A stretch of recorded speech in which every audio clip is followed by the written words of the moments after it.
Welcome back my dear student. आप सभी का अपने चैनल सक्सेस की 90s पे स्वागत करता हूं। आज मैं आप सभी को पढ़ाने वाला हूं नोमेनक्लेचर का पार्ट, ये मान के चलिए दूसरा रहेगा और पार्ट 4 एक्चुअल में पार्ट 4 है। तो आशा करता हूं कि रोज़ रोज़ आप सभी को बताना पड़ता है कि वीडियो को आप लोग शेयर कर दें, तो आप लोग पहले से जान गए होंगे कि वीडियो को शेयर करना है। तो प्लीज़ वीडियो को शेयर कर दें।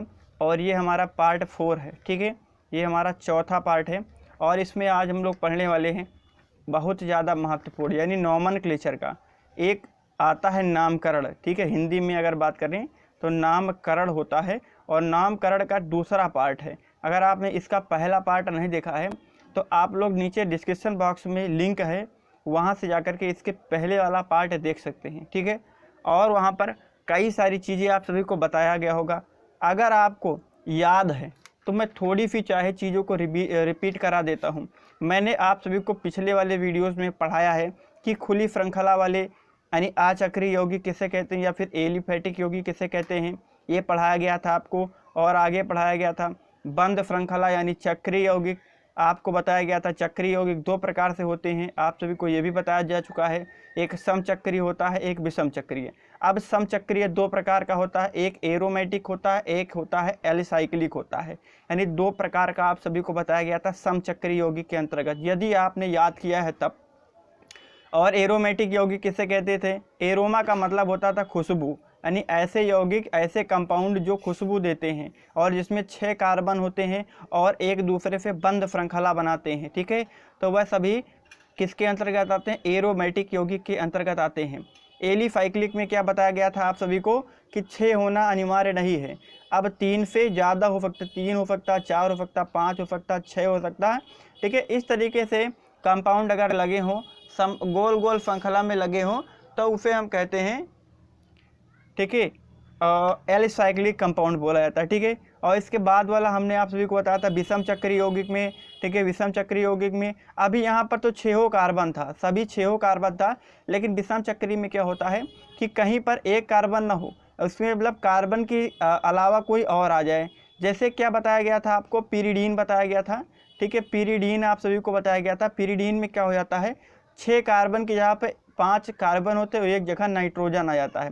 इसी तरीके से थायोफीन बताया गया था, वहाँ पर 1 कार्बन की जगह सल्फर आ जाता है। और आप सभी को क्रियात्मक समूह बताया गया था, मूलक किसे कहते हैं। ठीक है, क्रियात्मक समूह के बारे में आप सभी को बताया गया था, कई सारे क्रियात्मक समूह हैं। संतृप्त के अंदर आप सभी को बताया गया था। अगर आपसे कोई ये पूछे कि संतृप्त हाइड्रोकार्बन किसे कहते हैं, ठीक है, संतृप्त हाइड्रोकार्बन किसे कहते हैं, तो वह हाइड्रोकार्बन जिनमें एकल बंध बना हो। ठीक है, जब कार्बन और हाइड्रोजन के मध्य एकल बंध होता है तो वो संतृप्त होते हैं। अगर असंतृप्त आपसे कोई पूछ ले तो आपको बताना है कि वह हाइड्रोकार्बन जिनके कहीं ना कहीं द्विबंध या फिर त्रिबंध हो, जिनमें कहीं ना कहीं द्विबंध या त्रिबंध हो। ठीक है, तो वे असंतृप्त यौगिक होते हैं, असंतृप्त हाइड्रोकार्बन होते हैं। ठीक है, और आप सभी को ग्रुप के अंतर्गत एल्कोहल पढ़ाया गया था। एल्कोहल का अगर याद हो तो एल्कोहल को OH से लिखते हैं। एल्डिहाइड आपको बताया गया था, एल्डिहाइड CHO से लिखा जाता है। ठीक है, और कीटोन आप सभी को बताया गया, कीटोन आप सभी को बताया गया है, इसको CO से लिखा जाता है। ठीक है, और अगर याद है आप सभी लोग कार्बोक्सिलिक अम्ल बताया गया था, उसको COOH से लिखा जाता है, कार्बोक्सिलिक एसिड को। और एमीन को NH2 से लिखा जाता है। ठीक है, NH2 से लिखा जाता है। तो ये सभी चीज़ें आप सभी को बताया गया था। मूलक के बारे में आप सभी को बताया गया था। मूलक वे होते हैं जब किसी एल्किल मूलक में या किसी मेन श्रृंखला से कोई एक, ठीक है, हाइड्रोजन कम हो जाए, जैसे मेथेन है। ठीक है, मेथेन का फार्मूला क्या हो जाता है? CH4। अगर यहाँ से एक हाइड्रोजन कम होकर के CH3 लिख दें, अब इसको हम लोग कह देंगे मेथिल। ठीक है, मेथिल बोल देंगे, इल लग जाएगा, बस मेथेन में क्या हो जाएगा? इल लग जाएगा, तो ये क्या हो गया? मेथिल मूलक हो गया। ठीक है, इसी तरीके से एथेन हो तो एथिल मूलक हो जाएगा। यानी ये सारी चीज़ें आप सभी को बताई गई थी और श्रेणी भी बताया गया था। ठीक है, तो आप चलिए आज का वीडियो आप सभी के आगे स्टार्ट करते हैं। ठीक है, नामकरण के बारे में आज सीखेंगे, तो सभी लोग जुड़ गए होंगे आशा करता हूँ। ठीक है, पिछला वीडियो आप सभी को मिल भी गया होगा। चलिए आज हम लोग बात कर देते हैं कि कार्बनिक यौगिक का नामकरण कैसे करते हैं। जैसे नामकरण सभी के लिए आवश्यक हो जाता है। फॉर एग्जाम्पल के लिए इतने ज़्यादा संसार में व्यक्ति हैं, अगर सभी का नाम, ठीक है, अगर हमको ना मालूम हो तो सभी को पहचाना नहीं जा सकता है। तो उसी प्रकार से जो यौगिक होते हैं इनका भी एक नाम रखा जाता है। तो सभी के 2 नाम होते हैं। ठीक है, जितने भी लोग होते हैं 2 नाम होते हैं, एक तो घर वाला नाम होता है और एक बाहर वाला यानी स्कूल वाला नाम होता है, ठीक है। तो सभी के 2 नाम लगभग होते हैं, ठीक है। कोई कोई का यदि एक नाम होता है तो कोई बात नहीं, लेकिन लगभग की अगर बात करें तो सभी के 2 नाम अवश्य होते हैं, ठीक है। एक घर वाला होता है, एक बाहर वाला होता है, यानी बाहर वाले व्यक्ति दूसरे नाम से जानते हैं तो घर वाले व्यक्ति दूसरे नाम से जानते हैं। तो रसायन की भाषा में भी 2, ठीक है, 2 नाम से सभी कंपाउंड को जानते हैं। एक कंपाउंड को बोला जाता है कॉमन सिस्टम, ठीक है। एक प्रकार होता है कॉमन सिस्टम, या इसको साधारण पद्धति बोला जाता है या फिर निरर्थक पद्धति भी बोल दिया जाता है। तो इसके बारे में यदि हम लोग चर्चा कर लें तो इस पद्धति के अंतर्गत यौगिकों के स्रोत, गुणों आदि के आधार पर रखे जाते हैं। नाम जो है आदि के आधार पर रखे जाते हैं। अब जैसे किसी का क्या है, कोई काला है, ठीक है, तो कलुआ रख दिया गया, है ना। गोरा है तो गुरुआ रख दिया गया। गोल है यानी बहुत ज़्यादा मोटा है तो उसको क्या कह दिया गया, बचपन से ही गोलू कह दिया गया। तो ये सभी क्या है, उसके गुणों, उसके स्रोत हों, यानी स्रोतों के आधार पर उनके नाम रख दिए गए हैं, ठीक है। इस पद्धति में सजातीय श्रेणी अथवा अन्य यौगिकों के नाम में कोई क्रमबद्धता नहीं पाई जाती है। अतः कार्बनिक यौगिकों की अत्यधिक संख्या में होने के कारण यह पद्धति विफल हो गई है। यानी कोई प्रॉपर तरीका नहीं था कि इस आधार पर इनका नाम रखना, बस ऐसे कहने लगे और उसका नाम हो गया, लेकिन यह पद्धति निरर्थक साबित हो गई। फिर भी कुछ यौगिक नाम छोटे तथा अत्यंत प्रसिद्ध होने के कारण आज भी उन्हें उसी नाम से प्रचलित किया जाता है। जैसे उदाहरण की बात कर ले तो एसिटिक अम्ल, फार्मूला CH3COOH। आगे आप सभी को याद रखना है कि ये एसिटिक अम्ल का फार्मूला है। आगे मैं आप सभी को यही बताऊंगा, एसिटिक अम्ल मिल गया तब एसिटिक अम्ल का फार्मूला आप सभी को लिखना होता है कि CH3COOH होता है, ठीक है। अब इसको क्या कहा गया, जो कि सिरके से लिया गया है। एसिटिक अम्ल कहाँ से लिया गया, सिरके से लिया गया। देखिए इसको कहते हैं हम लोग एसिटम। एसिटम का मतलब होता है विनेगर, विनेगर का मतलब होता है सिरका, ठीक है। विनेगर का मतलब क्या हो जाता है, सिरका। यानी ये जो एसिटिक अम्ल है वो कहाँ से लिया गया है, सिरके से लिया गया है, ठीक है। और दूसरा क्या हो गया, फार्मिक एसिड। फार्मिक एसिड कहाँ से लिया गया है, लाल चींटियों से। इसका सूत्र क्या होता है, HCOOH होता है, ठीक है। इसका सूत्र क्या हो जाता है, HCOOH होता है, फार्मिक एसिड का सूत्र होता है, ठीक है। इसको लिया कहाँ गया, इसका नाम जो होता है वो लाल चींटियों से लिया गया है। लाल चींटियाँ यानी स्रोत के आधार पर यदि बात करें तो लाल चींटियाँ लाल होती हैं, ठीक है। इनको कहा गया था फॉर्मिका कहा जाता है, ठीक है। लाल चींटियों को फॉर्मिका कहा गया है और उसी के आधार पर फॉर्मिक अम्ल को क्या बोल दिया गया, ठीक है। इस अम्ल को HCOOH को बोल दिया गया फार्मिक अम्ल, ठीक है। तो ये होगा निरर्थक पद्धति, इसका कोई अर्थ नहीं है। लेकिन बाद में बहुत सारे वैज्ञानिक थे, उन्होंने एक पद्धति खोजा जिसे बोला गया IUPAC, ठीक है। अगली पद्धति क्या है, IUPAC यानी कार्बनिक यौगिकों के नामकरण की वर्तमान पद्धति, इसे बोला जाता है IUPAC। अब पेपर में आप सभी के कभी कभी ये आ जाता है कि IUPAC क्या होता है, ठीक है। तो आप लोग यहाँ से याद रखिए, modern system of nomenclature of organic compound, ठीक है, ठीक है। ये सभी को आप सभी को याद रखना। IUPAC का फुल फॉर्म क्या होता है, आप सभी को क्या मालूम है, किसी भी बच्चे को क्या IUPAC का फुल फॉर्म मालूम है? देखिए IUPAC का फुल फॉर्म मैं आप सभी को बता रहा हूँ, यदि आपके पास में कापी कलम है तो सभी लोग नोट कर लें। I का मतलब होता है इंटरनेशनल, ठीक है। I का मतलब होता है इंटरनेशनल। U का मतलब होता है यूनियन, ठीक है। U का मतलब होता है यूनियन, ठीक है। A का मतलब होता है अप्लाइड, ठीक है। A का मतलब होता है अप्लाइड, सॉरी P का मतलब यहाँ पर गड़बड़, ठीक है। फिर यहाँ पर गड़बड़ हो गया, फिर समझ लेते हैं।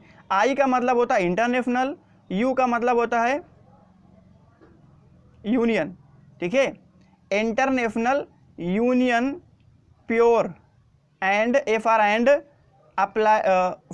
For applied chemistry. तो इसका अगर पूरे तरीके से हम लोग एक एक नाम न लेकर के अगर पूरे तरीके से देखें तो इसको बोल दिया जाएगा international union applied pure and applied chemistry, ठीक है। International union of pure and applied chemistry, इस तरीके से इसको बोलेंगे, ठीक है। International union of pure and applied chemistry, A for applied यहाँ पर लिया जाएगा, ठीक है। तो इसका फुल नेम आप सभी को मालूम हो गया, ठीक है। IUPAC। यदि आपसे कोई फुल फॉर्म पूछता है तो आप लोग यही बताएंगे कि international union of pure and applied chemistry, ठीक है। चलिए इसके बात कर लेते हैं कि IUPAC सिस्टम है क्या। चलिए इस पद्धति में नामकरण निम्नलिखित नियमों के आधार पर किया गया। यानी जो नियम होते हैं, देखिए नियम नामकरण दो प्रकार से होता है, एक पंडित करता है, एक अपने घर में कर दिया जाता है। तो अपने घर वाला साधारण नाम होता है, जो पंडित करता है उसको मान लो IUPAC नाम होता है। तो IUPAC मतलब उनके आधार पर जो पंडित नाम रखेंगे वो अपने पत्रे के अकॉर्डिंग नाम रखेंगे, यानी कुछ नियम के अकॉर्डिंग नाम रखे जाएंगे। तो उन्हीं नियम की चर्चा करेंगे हम लोग यहाँ पर। सबसे पहला नियम क्या है कि हाइड्रोकार्बन के अतिरिक्त एलिफैटिक यौगिक हाइड्रोकार्बन के व्युत्पन्न होते हैं। ठीक है, जो भी हाइड्रोकार्बन के अतिरिक्त यौगिक आते हैं, ठीक है, उन्हें एलिफैटिक यौगिक या फिर हाइड्रोकार्बन के व्युत्क्रम मतलब व्युत्पन्न होते हैं। यानी हाइड्रोकार्बन का मतलब हाइड्रोजन कार्बन से बना हो। अब इसके अलावा यदि कुछ किसी और से बना होगा तो वो हाइड्रोकार्बन के व्युत्पन्न हो जाएंगे, है ना। हाइड्रोकार्बन के क्या हो जाएंगे, व्युत्पन्न हो जाएंगे, या फिर क्या हो जाएंगे, एलिफैटिक यौगिक हो जाएंगे। ठीक है, और हमने आप सभी को एलिफैटिक यौगिक बता भी दिया है। ठीक है, एलिफैटिक यौगिक में जैसे कोई मैंने आप सभी को बताया था कार्बन वाला हो, लेकिन उसकी जगह पे कोई अलग दूसरा ग्रुप आ जाए तो वे सभी एलिफैटिक यौगिक कहलाते हैं। हमने आप सभी को कल वाली वीडियो में आप सभी को पढ़ाया भी है। ठीक है, तो इसके अतिरिक्त जो भी हमारे आते हैं हाइड्रोकार्बन के अतिरिक्त, ठीक है, उन्हें हम लोग एलिफैटिक यौगिक कहेंगे या फिर हाइड्रोकार्बन के व्युत्पन्न बोला जाएगा। अतः इनका नामकरण करने के लिए हाइड्रोकार्बन के नाम के साथ क्रियात्मक समूह को जोड़कर लिखते हैं। ठीक है, यानी हाइड्रोकार्बन जो होगा उसको लिखेंगे, प्लस में क्या लिखेंगे, क्रियात्मक समूह। ठीक है, क्या लिखेंगे, फंक्शनल ग्रुप, क्रियात्मक समूह को जोड़कर लिखा जाता है। ठीक है, क्रियात्मक समूह हमने कल डिस्कस किया था, यदि आप सभी को याद है। ठीक है, तो मैं आप सभी से कुछ क्वेश्चन पूछ लूँ यहीं पर। OH किसको बोला था, OH क्रियात्मक समूह का नाम क्या होता है, OH क्रियात्मक समूह का नाम क्या है, आप सभी लोग क्या बता सकते हैं? यदि याद है तो बताएं आप सभी लोग, OH क्रियात्मक समूह किसका नाम है? याद आएगा तो आप लोग बताइएगा। चलिए आगे देख लेते हैं। IUPAC पद्धति के अनुसार किसी भी कार्बनिक यौगिक के नाम निम्नलिखित भाग हो सकते हैं। ठीक है, नाम के निम्नलिखित भाग हो सकते हैं, 3-4 भाग होते हैं। एक को पूर्वलग्न बोला जाता है। पूर्वलग्न का मतलब ये होता है सबसे शुरू वाला, सबसे स्टार्टिंग में जो लिखा जाएगा वो पूर्वलग्न होगा। क्या होगा, पूर्वलग्न होगा। एक होगा मूल शब्द। ठीक है, एक क्या होगा, मूल शब्द, यानी वो पैदा कहाँ से हुआ है वो होगा। एक हो गया प्राथमिक अनुलग्न, उसको बोलेंगे प्राइमरी सफिक्स बोला जाएगा। और एक होगा द्वितीयक अनुलग्न। ठीक है, एक को सेकेंडरी सफिक्स बोला जाएगा। सफिक्स का मतलब होता है पीछे लगने वाला। ठीक है, सफिक्स का मतलब क्या होता है, पीछे लगने वाला। अब यदि हम लोग फार्मूला देखें तो फार्मूला इस तरीके से होगा। कोई भी सूत्र लिखने के लिए हमको 4 चीज़ों की आवश्यकता होगी। एक पूर्वलग्न मिल जाए, एक मूल शब्द मिल जाए, एक प्राथमिक अनुलग्न मिल जाए, एक द्वितीयक अनुलग्न मिल जाए। देखिए जिस तरीके से हम लोग ग्रामर में एक फार्मूला याद करके उसी के अकॉर्डिंग उसका ट्रांसलेट करते हैं, उसमें क्या होता है, सब्जेक्ट होती है, हेल्पिंग वर्ब होती है, वर्ब होती है और ऑब्जेक्ट होता है। तो इसी तरीके से यौगिक का नाम करने में हमको 3-4 चीज़ आवश्यक हैं। एक तो पूर्वलग्न हमको मिल जाए। अभी मैं आप सभी को बता दूंगा कि पूर्वलग्न क्या होता है, मूल शब्द क्या होता है, प्राथमिक अनुलग्न क्या होता है, द्वितीयक अनुलग्न क्या होता है, इसके अंतर्गत कौन कौन से वर्ड आएंगे, इन सभी चीज़ को बता देंगे। बस आप सभी लोग पैशंस रखिए और वीडियो को अभी अगर आपने शेयर नहीं किया है तो वीडियो को आप सभी अपने दोस्तों तक शेयर कर दें, जिससे कि काफ़ी ज़्यादा मात्रा में बच्चे जुड़े और सभी को प्रॉफिट मिल पाए, सभी को फ़ायदा मिल पाए। चलिए अब ये सूत्र सभी को समझ में आ गया, सूत्र याद हो गया है ना, पूर्वलग्न, मूल शब्द, प्राथमिक अनुलग्न और द्वितीयक अनुलग्न। ठीक है, सभी लोगों ने नोट भी कर लिया होगा। आई होप सभी को। वैसे तो मैं PDF प्रोवाइड कर देता हूं, जिसको PDF नहीं मिलेगा आप सभी लोग बताइएगा हमें। अब देखिए पूर्वलग्न होता क्या है, प्रफिक्स होता क्या है, इसके बारे में बात कर लेते हैं। तो ये बात कर लेते हैं कि ये पार्श्व श्रृंखला, ठीक है, ये पार्श्व श्रृंखला एल्किल समूह R, परमाणु या परमाणु के समूह जैसे फ्लोरो, क्लोरो, ब्रोमो और आइडो, नाइट्रो, एल्कॉक्सी आदि को कहते हैं। इनके नाम को मूल शब्द से पहले कार्बन श्रृंखला में नाम दिया जाता है। ठीक है, कार्बन श्रृंखला में नाम दिया जाता है। यानी अगर आपको इतने शब्द दिख जाएं, जैसे आपके सामने दिखे गए हैं, ये वर्ड F दिया गया, F को फ्लोरो बोलते हैं। ठीक है, Cl को क्लोरो बोलते हैं, Br को ब्रोमो बोलते हैं, I को आइडो बोलते हैं, NO2 को नाइट्रो बोलते हैं, एल्कॉक्सी को OR बोलते हैं। ठीक है, R क्या होता है, एल्किल ग्रुप होता है। एल्किल ग्रुप बनेगा कैसे, ये ठीक है, एक बॉन्ड होगा CH3, ये एल्किल ग्रुप होता है।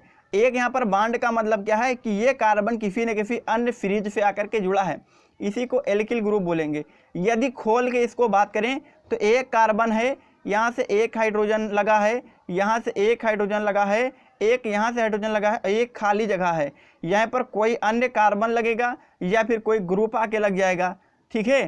तो इसी को, इस वाले ग्रुप को, इतने को बोल दिया गया एल्किल ग्रुप, और सामान्य भाषा में इसको R लिख दिया जाता है। सामान्य भाषा में इसको R लिख दिया जाता है और इसको एल्किल ग्रुप बोलते हैं। ये सभी को समझ में आ गया है ना। अब आपके सामने जितने भी नाम हैं इसको हम लोग नाम से पुकारेंगे कैसे। F को फ्लोरो बोल लो, ठीक है, Cl को क्लोरो बोल लो, Br को ब्रोमो बोल लो, I को आइडो बोल लो, NO2 को नाइट्रो बोल लो, OR को एल्काक्सी बोल लो।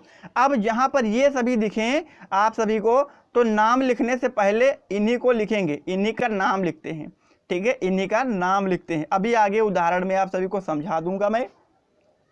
नोट एक है, यहाँ पर नोट के बारे में समझ लेते हैं। उपर्युक्त समूह क्रियात्मक समूह में नहीं माने जाते हैं।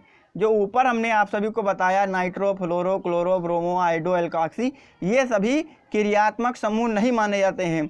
अतः सदैव पूर्वलग्न के रूप में इनको लिख दिया जाता है। यदि एक से अधिक समूह होते हैं तो इनकी अंग्रेजी वर्णमाला में के अनुसार जो पहले आता उसे सबसे पहले लिखेंगे, ठीक है। अब जैसे यहाँ पर क्या है आप सभी को समझेंगे। अगर मान के चलिए, जैसे कोई भी उदाहरण अगर हम लोग लेना चाहें तो इस तरीके से लिख लें। जैसे ये हमारा यहाँ पर F लगा हुआ है, ठीक है, यहाँ पर Cl लगा हुआ है और बाकी बचा यहाँ पर हाइड्रोजन जुड़ा हुआ है।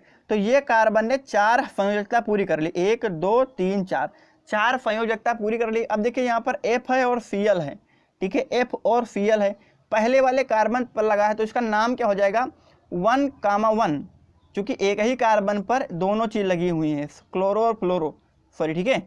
तो 1,1 क्लोरो कामा फ्लोरो, ठीक है।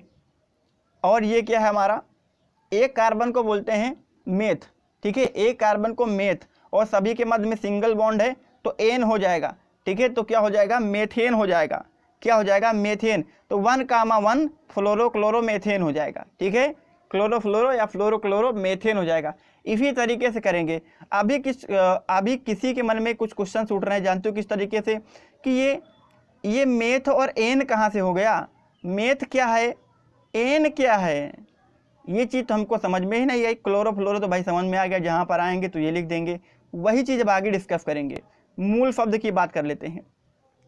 वही चीज़ तो मूल शब्द होता है, आपको याद रखना है। कैसे याद रखना, चलिए उसकी भी बात कर लेते हैं, ठीक है। मैंने मेथेन बोल दिया, ये क्यों बोला, ये मेथेन आखिर में हमने क्यों बोल दिया है, ये मेथेन है क्या, क्यों नाम हमने इसको ले लिया, यही आता है मूल शब्द के अंतर्गत, ठीक है, यही मूल शब्द में आएगा। चलिए अब दूसरे वर्ड की बात कर लेते हैं मूल शब्द की। तो यह कार्बनिक यौगिक की मुख्य श्रृंखला में कार्बन परमाणु की संख्या को प्रदर्शित करता है, कार्बन परमाणु की संख्या को प्रदर्शित करता है। ऊपर अभी हमने जो उदाहरण लिया उसमें एक कार्बन था, तो एक कार्बन को हमने मेथ बोल दिया, क्या बोल दिया, मेथ, यानी कार्बन की श्रृंखला को क्या बताता है, मूल शब्द दर्शाता है। अब यदि नीचे कुछ दिया गया है उदाहरण, ठीक है, नीचे उदाहरण दिए गए हैं, आपको याद रख लेना। यदि किसी सीरीज में एक कार्बन है तो उसको हम लोग मेथ बोलेंगे, क्या बोलेंगे, मेथ बोलेंगे। अगर 2 कार्बन है तो एथ बोलेंगे, 3 कार्बन है तो प्रोप बोलेंगे, 4 कार्बन है तो ब्यूट बोलेंगे, 5 कार्बन है तो पेंट बोलेंगे, 6 कार्बन है तो हेक्स बोलेंगे, 7 कार्बन है तो हेप्ट बोलेंगे, और 8 कार्बन है तो आक्ट बोलेंगे। 9 को नॉन बोलेंगे, 10 को डेका बोलेंगे। लेकिन 9-10 आपके सिलेबस में आता नहीं है, आपके पेपर में इतनी जल्दी पूछा नहीं जाता है, इसीलिए मैंने 9 और 10 को नहीं बताया है। और आपको मैंने बता भी दिया है थोड़ी सी जानकारी के लिए कि 9 को नॉन बोला जाता है और 10 को डेका बोला जाता है, ठीक है। तो आपके सामने 8 हैं, 8 आज के बाद में आपको भूलना नहीं है। अगर एक कार्बन है तो मेथ बताना, 2 कार्बन है तो एथ बताना, 3 कार्बन है तो प्रोप बताना, 4 कार्बन है तो ब्यूट बताना, 5 कार्बन है तो पेंट बताना, 6 कार्बन है तो हेक्स बताना, 7 कार्बन है तो हेप्ट बताना, 8 कार्बन है तो आक्ट बताना। ये चीज़ सभी को क्लियर हो गया, सभी बच्चों को समझ में आ गया। अब अगली चीज़ बात कर लेते हैं। अब एन हमने अभी आपके सामने मेथ एन बोला, एन क्या होता है, तो उसी चीज़ को आगे हम लोग पढ़ेंगे। चलिए पढ़ लेते हैं। अब तीसरे नंबर का आता है प्राथमिक अनुलग्न क्या होता है, यानी प्राइमरी सफिक्स क्या होता है। सफिक्स का मतलब होता है पीछे लगने वाला। बात कर लेते हैं, यह कार्बनिक यौगिक की प्रकृति को प्रदर्शित करता है, अर्थात यह दर्शाता है कि यौगिक संतृप्त है अथवा असंतृप्त है। यदि यौगिक संतृप्त है मतलब असंतृप्त है तो इसमें कार्बन परमाणु द्विबंध या त्रिबंध हो सकते हैं। आप सभी को मैंने सभी को बता दिया है कि अगर संतृप्त होगा तो उसमें हमेशा हर जगह पर एकल बंध होगा, और असंतृप्त होगा तो द्विबंध होगा या फिर कहीं ना कहीं त्रिबंध होगा। यानी त्रिबंध को इस तरीके से लिखते हैं 3 बॉन्ड बना के, द्विबंध को इस तरीके से लिखते हैं, एकल बंध को ऐसे बना देते हैं। ये चीज़ सभी को क्लियर हो गया, ठीक है। अब अनुलग्न, प्राथमिक अनुलग्न किस तरीके से लिखेंगे ये चीज़ जानकारी रख लेते हैं। यदि सभी कार्बन के मध्य में एकल बंध है, सिंगल बॉन्ड आता है, तो जो मूल शब्द होता है उसके साथ एन लगा देते हैं। क्या लगा देते हैं? एन। अब याद रख लेना है, एकल बंध को एन बोला जाता है। जितने बच्चे हैं सभी लोग याद कर लें, एकल बंध को एन बोलेंगे। क्या बोलेंगे? एन बोलेंगे। ये चीज़ सभी को क्लियर हो गया है। कॉपी कलम निकाल के जरूर से ज़रूर आप लोग नोट बनाते रहें, तभी आपको समझ में आएगा, अन्यथा आपके ऊपर से निकल के चला जाएगा। अगर अब उदाहरण देखें, C1 का मतलब क्या? C1 का मतलब क्या? देखो, नामकरण में केवल कार्बन और अन्य जो भी हमारे क्रियात्मक समूह आएंगे उन्हीं का नाम लिखेंगे। जो हाइड्रोजन होता है उनका नाम नहीं लिखा जाता है, ठीक है। बात कर लेते हैं, अगर एक हमारा कार्बन है, एक कार्बन, तो एक कार्बन में जब हमारा पूर्वलग्न हो जाएगा वो मेथ हो जाएगा। अभी आप सभी को मूल शब्द मेथ हो जाएगा, और प्राथमिक अनुलग्न क्या हो जाएगा? एन हो जाएगा। तो दोनों जुड़ करके मेथेन हो जाएगा। उदाहरण समझिए, ये सी है, इसके 4 संयोजकता को हाइड्रोजन के माध्यम से पूरा कर देंगे। अब इस तरीके से यदि बना हुआ है तो एक कार्बन है, एक कार्बन को मेथ बोला गया, और सभी एकल बंध के माध्यम से जुड़े हैं। एकल बंध को हम लोग एन बोलते हैं, तो इसी को अगर साथ में जोड़ देंगे तो मेथेन हो जाएगा। ये चीज़ सभी को समझ में आ गया। यदि कार्बन 2 है तो मूल शब्द हमारा क्या हो जाएगा? एथ हो जाएगा। इसमें क्या सिंगल बॉन्ड बना हुआ है तो एथ एन हो गया। उदाहरण के लिए समझिए, ये 2 कार्बन इस तरीके से हैं। अब देखिए, इस वाले कार्बन पर 4 संयोजकता पूरी हो गई। इसे एक ये, एक ये, एक ये और एक यहाँ, 4 पूरी हो गई। यहाँ की दूसरे वाले कार्बन में देखिए 4 पूरा कर देंगे, 1 2 3 4 पूरा हो गया, ठीक है। अब देखिए 2 कार्बन है, तो 2 कार्बन को अभी हमने बताया मूल शब्द क्या हो जाए? 2 कार्बन के लिए एथ होता है, ठीक है, एथ होता है। और हर जगह आप सभी को सिंगल बॉन्ड दिखाई पड़ रहा है, तो एथ एन हो गया। क्या हो गया? एथ एन हो गया। ये चीज़ समझ में आ गया। यदि आप सभी को कहीं श्रृंखला में, कार्बन वाली श्रृंखला में आप सभी को द्विबंध या त्रिबंध दिखाई पड़े, तब क्या करेंगे? द्विबंध के लिए ईन लगाएंगे। मूल शब्द के बाद में द्विबंध के लिए ईन लगाएंगे और त्रिबंध के लिए आइन लगाएंगे। त्रिबंध के लिए आइन लगाएंगे। चलिए बात कर लेते हैं। इस तरीके से उदाहरण है, अगर द्विबंध है, अगर कार्बन 2 हैं, एक कार्बन होगा ही नहीं। अगर द्विबंध बनाना है तो 2 कार्बन की आवश्यकता है, ठीक है। अगर द्विबंध है, 2 कार्बन है, तो 2 कार्बन के लिए मूल शब्द तो एथ होगा, है ना, मूल शब्द तो एथ होगा। लेकिन इसमें जो हमारा प्राइमरी यानी प्राथमिक अनुलग्न लगेगा ईन, तो क्या हो जाएगा? मेथीन हो जाए, सॉरी एथीन हो जाएगा। क्या हो जाएगा? एथीन। इसका उदाहरण जैसे ये कार्बन है और ये कार्बन है, इसके मध्य में डबल बॉन्ड लगा देंगे, तो इस कार्बन की 2 संयोजकता पूरी, इसकी 2 पूरी हो गई। 4 बनाना है तो 1 और 2, ठीक है, हाइड्रोजन भर दो। यहाँ पर भी 1 और 2 हाइड्रोजन भर दो, ठीक है। अब इसका नाम किस तरीके से करेंगे? 2 कार्बन है तो एथ बोलेंगे, और डबल बॉन्ड को इन बोला जाता है तो एथीन हो गया। इसी तरीके से प्रोपीन, 3 कार्बन है तो प्रोप और इन हो गया। अब यदि आगे बात कर ले, त्रिबंध की बात कर लिया जाए, तो त्रिबंध में अगर 2 कार्बन है तो एथ बोलेंगे, लेकिन त्रिबंध को आइन बोल देंगे तो क्या हो गया? एथाइन हो गया। क्या हो गया? एथाइन। एग्जाम्पल के थ्रू समझो, जैसे ये कार्बन, इसके मध्य में ट्रिपल बॉन्ड लगा हुआ है, तो इसकी 3 है, इसकी 3 संयोजकता पूरी है, 1 और पूरी कर लो, 4 हो गया। क्योंकि 1 2 3 4, 3 इधर है और 1 ये चौथी हो गई, ठीक है। इधर 3 तो इसकी है, लेकिन 1 और बना लेंगे, 4 हो जाएगा, ठीक है। तो अब देखिए 2 कार्बन है तो 2 कार्बन को हम लोग एथ बोलते हैं, ठीक है। क्या बोलते हैं? एथ बोलते हैं। अब एक जगह हमको ट्रिपल बॉन्ड मिला, तो इन हो जाएगा, तो सॉरी एथाइन हो जाएगा। क्या हो जाएगा? एथाइन हो गया। ठीक है, क्या हो गया? एथाइन हो गया। इसी तरीके से यदि 3 कार्बन है तो और आइन कैसे लगेगा ये भी समझ लो। ठीक है, यानी यहाँ पर एक कार्बन, लेकिन ये तीसरा कार्बन ट्रिपल बॉन्ड के माध्यम से जुड़ा है। इसकी संयोजकता एक इधर से पूरी कर दो। अब इसकी इस वाले कार्बन की दूसरे वाले कार्बन की संयोजकता कितनी है? गिनो, 1 2 3 और ये वाला 4, तो 4 है इसके ऊपर। अब हाइड्रोजन नहीं लगाएंगे, अब तीसरे वाले पर हाइड्रोजन लगाएंगे। एक है 1 2 और 3 और इधर वाला 4, तो 4 पूरा हो गया। नाम कैसे करेंगे? 1 2 3। ठीक है, 1 2 3 हो गया। ठीक है, 3 कार्बन है। अब 3 कार्बन है तो प्रोप होता है, 3 कार्बन के लिए प्रोप होता है आइन। देखिए, अब एक चीज़ याद रखिए, अब आप लोग कहेंगे कि अगर पहले वाले दूसरे वाले पर डबल दोनों पर आइन हो, ठीक है, तो क्या करेंगे? आपको करना कुछ नहीं है। सबसे पहले जिधर से ट्रिपल बॉन्ड या डबल बॉन्ड स्टार्ट होता है उसके कार्बन से नाम करो। 1 यहाँ दे दो, 2 इसको दे दो, 3 इसको दे दो। ठीक है, तो ये जो ट्रिपल बॉन्ड है वो पहले वाले कार्बन पर लगा हुआ है, तो यहाँ पर लिख लो 1 और आइन कर लो। ठीक है, आइन कर लो, इस तरीके से हो जाएगा। प्रोपाइन 1, प्रोप 1 आइन, या इसको इस तरीके लिख सकते हैं प्रोपाइन 1। ठीक है, प्रोपाइन 1 भी कर सकते हैं। ठीक है, ये चीज़ सभी को क्लियर हो गया है ना? ठीक है, ये डबल बॉन्ड ट्रिपल बॉन्ड का कॉन्सेप्ट सभी को समझ में आ गया, मूल शब्द भी समझ में आ गया। ठीक है, अब आखिरी वाला पार्ट आता है द्वितीयक अनुलग्न। आखिरी वाला पार्ट आता है द्वितीयक अनुलग्न। ये चीज़ समझ लेते हैं, ये आखिरी पार्ट में द्वितीयक अनुलग्न क्या होता है। ठीक है, द्वितीयक अनुलग्न क्या होता है ये भी चीज़ हम लोग देख लेते हैं। चलिए बात करते हैं। यह यौगिक के मुख्य क्रियात्मक समूह का ज्ञान कराता है। द्वितीयक अनुलग्न का मतलब है कि मुख्य क्रियात्मक समूह का ज्ञान कराता है। IUPAC पद्धति में सबसे अंत में इसको लिख दिया जाता है। प्रत्येक क्रियात्मक समूह के लिए एक विशेष नाम दिया जाता है। ठीक है, इसके 2 प्रकार से व्यक्त किया जाता है। 2 प्रकार देख लेते कौन कौन है। यदि क्रियात्मक समूह मुख्य क्रियात्मक समूह की भांति रासायनिक क्रिया में प्रयुक्त हो तो उन्हें द्वितीयक अनुलग्न में निर्धारित नाम के अनुसार लिखा जाता है। और दूसरा कॉन्सेप्ट क्या है?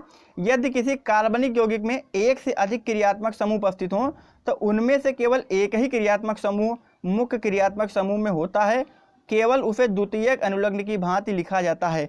शेष को पूर्व अनुलग्न की तरीके से लिख दिया जाता है। ठीक है, यानी अगर एक से ज़्यादा आ जाते हैं क्रियात्मक समूह, ठीक है, यदि एक से अधिक क्रियात्मक समूह आ गए हैं तो उसमें से केवल एक ही जो समूह होता है उसको मुख्य क्रियात्मक समूह के अंतर्गत रखा जाता है। ठीक है, यानी द्वितीयक अनुलग्न में रख दिया जाता है। ठीक है, और जो बच जाता है उसको पूर्व अनुलग्न की भांति रख दिया जाता है। चलिए आगे बात कर लेते हैं। एक सीरीज दिया गया, उस सीरीज के अनुसार आप लोग समझेंगे।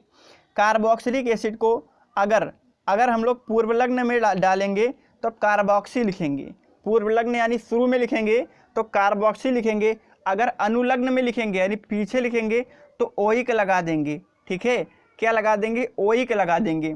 आगे एस्टर अगर है COOR है, अगर पूर्वलग्न में लिखना है तो एल्किल कार्बोक्सी लिखेंगे। अगर इसको अनुलग्न में लिखना है तो O8 लिखेंगे। इसी तरीके से ये सीरीज है, ये सीरीज आप लोग फटाफट बना लें। ठीक है, फटाफट यदि आप लोग बनाए, हम खसका रहे हैं धीरे धीरे। ठीक है, आप लोग ये पूरी सीरीज नोट कर लें। ठीक है, मैं उदाहरण के थ्रू आपको समझाऊंगा। ठीक है, चलिए ये सभी को क्लियर हो गया। चलिए जैसे उदाहरण है C2H5OH। C2H5OH ये इस तरीके से बना है। 2 कार्बन, एक OH है तो एक OH लगा दो। अब जहाँ पर कार्बन बचा सिंगल बॉन्ड लगा लो। ये वाला दूसरा वाला, ये पहला हमारा हो गया कार्बन, ये दूसरा कार्बन हो गया। पहले वाले कार्बन में 2 संयोजकता है, 2 और बनाना है तो एक हाइड्रोजन यहाँ से लगा लेते हैं, एक हाइड्रोजन ऊपर से लगा लो। दूसरे वाले में एक ही है तो 3 बनाना है तो एक हाइड्रोजन यहाँ हो गया, एक हाइड्रोजन यहाँ हो गया और एक हाइड्रोजन ऊपर हो गया। ठीक है, तो इस तरीके से ये हमारा हो गया है ना। अब देखिए इसका नामकरण कैसे करेंगे। सबसे पहले इसमें हम ढूंढेंगे कि हमारा पूर्वलग्न क्या है। क्या फ्लोरो, क्लोरो, आयोडो, ब्रोमो ये हमको कहीं मिल रहा है? नहीं मिल रहा है तो पूर्वलग्न छोड़ दो। मूल शब्द की बात करें तो कार्बन कितने हैं, 2 कार्बन है, तो 2 कार्बन को हम लोग क्या बोलते हैं, एथ बोलते हैं। तो एथ हो गया, ठीक है, एथ हो गया। अब हमारा प्राथमिक अनुलग्न हो जाएगा, बॉन्ड मतलब, तो अभी हमको बॉन्ड क्या दिख रहे हैं, सभी में एकल बंध दिख रहे हैं, तो प्लस लगा लो, एन कर लो, है ना, एन हो गया।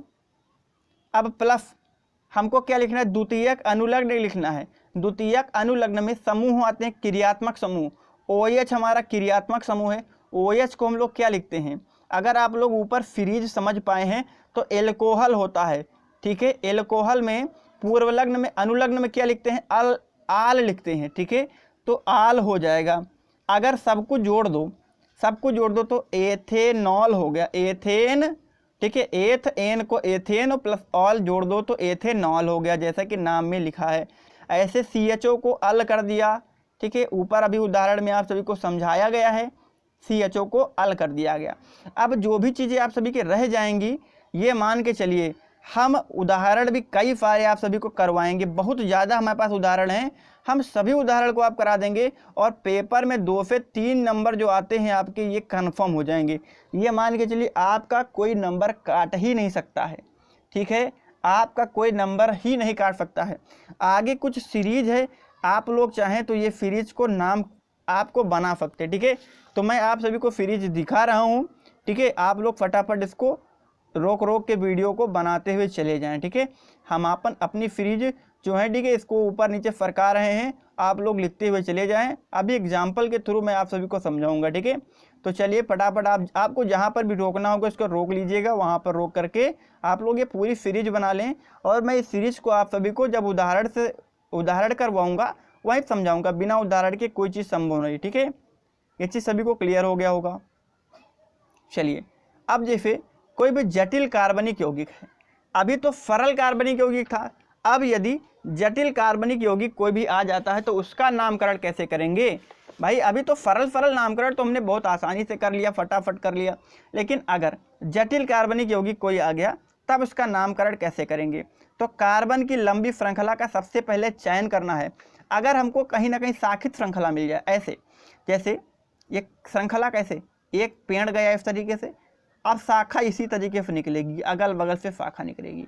तो ये जो मेन श्रृंखला होती है ये कार्बन वाली श्रृंखला होती है। अगर अगल बगल से कहीं ना कहीं कार्बनिक ग्रुप निकला हो, ठीक है, तो इसको शाखान्वित श्रृंखला बोलते हैं। तो सबसे पहले करना क्या है, ऐसी श्रृंखला को हमको चूज करना है जिस श्रृंखला में सबसे ज़्यादा कार्बन हो, ठीक है, उस श्रृंखला का हमको चयन करना है। चलिए आगे इसमें और बात कर लेते हैं। सर्वप्रथम दिए गए कार्बनिक यौगिक में सबसे लंबी उपलब्ध कार्बन की श्रृंखला का चयन करना है। फिर क्या करना है, श्रृंखला चुनने में यह सावधानी रखने कि सभी पूर्वलग्न अथवा अनुलग्न जो भी हैं के रूप में लिखने योग्य समूह श्रृंखला से जुड़े रहें, यानी सभी को जोड़े भी रखना है आपको। इस प्रक्रिया में छोटी श्रृंखला भी हो सकती है, परंतु उपरोक्त प्रक्रिया IUPAC के अनुसार आवश्यक होती है, ठीक है। अब दूसरा देख लेते हैं, वरीयता क्रियात्मक समूह का चयन करना, ठीक है। वरीय क्रियात्मक समूह का यानी प्रिंसिपल मुख्य फंक्शनल ग्रुप को चयन करना है आप सभी को। इसमें क्या है कि कार्बनिक समूह की सारणी अनुसार मुख्य क्रियात्मक समूह का चयन करते हैं। इसका प्रयोग तब किया जाता है जब यौगिक में एक से अधिक क्रियात्मक समूह उपस्थित हों, तब हम लोग क्या करते हैं, उसमें से मुख्य क्रियात्मक समूह का चयन करते हैं। लेकिन जब एक से अधिक क्रियात्मक समूह होंगे तब, एक से अधिक क्रियात्मक समूह नहीं होंगे तब कोई दिक्कत आपको नहीं आने वाली है। तृतीय यानी तीसरे इसमें बात कर लेते हैं पॉइंट की, क्या है कि चयनित श्रृंखला यानी चयनित सबसे लंबी श्रृंखला में स्थित कार्बन परमाणुओं की संख्या प्रदान करना। कैसे प्रदान करेंगे ये चीज समझेंगे।